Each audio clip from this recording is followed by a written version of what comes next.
തുടരിന് ശേഷം വരുന്ന കഥാപാത്രങ്ങളെ എങ്ങനെ ഫേസ് ചെയ്യാൻ അല്ലെങ്കിൽ എങ്ങനെ ഡീൽ ചെയ്യാനാണ് ഫർഹാൻ ഉദ്ദേശിക്കുന്നത്? കുറച്ചും കൂടെ ഒരു എനർജറ്റിക് ആയിട്ടുള്ളൊരു സാധനം,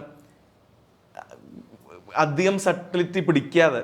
ഇപ്പം ഞാൻ ചെയ്ത മെജോറിറ്റി പടങ്ങളും ഭയങ്കര സട്ടിലായിട്ടാണ് പിടിച്ചിരിക്കുന്നത്.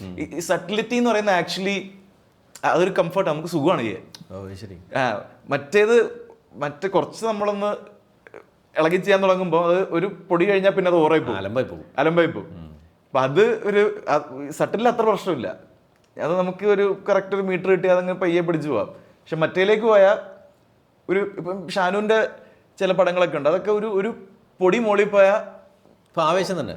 ആവേശം, ഇപ്പം സത്യേട്ടൻ്റെ പടങ്ങള്, ഇതൊക്കെ ഒരു പൊടി മോളിൽ പോയാൽ ഓറാവുന്ന സാധനങ്ങളാണ്. പക്ഷെ ഷാനു ആ ബാലൻസ് കറക്റ്റ് പിടിക്കും, അത് പൊടി മുകളിലേക്ക് വിടൂല.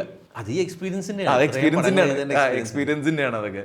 അപ്പം എനിക്കിപ്പോ ഇനി അധികം സട്ടിലാവണ്ട, ഒരു പൊടി ഇനി മുകളിലേക്ക് പോവാം എന്നുള്ളൊരു ചിന്ത മനസ്സിൽ കയറിയിട്ടുണ്ട്.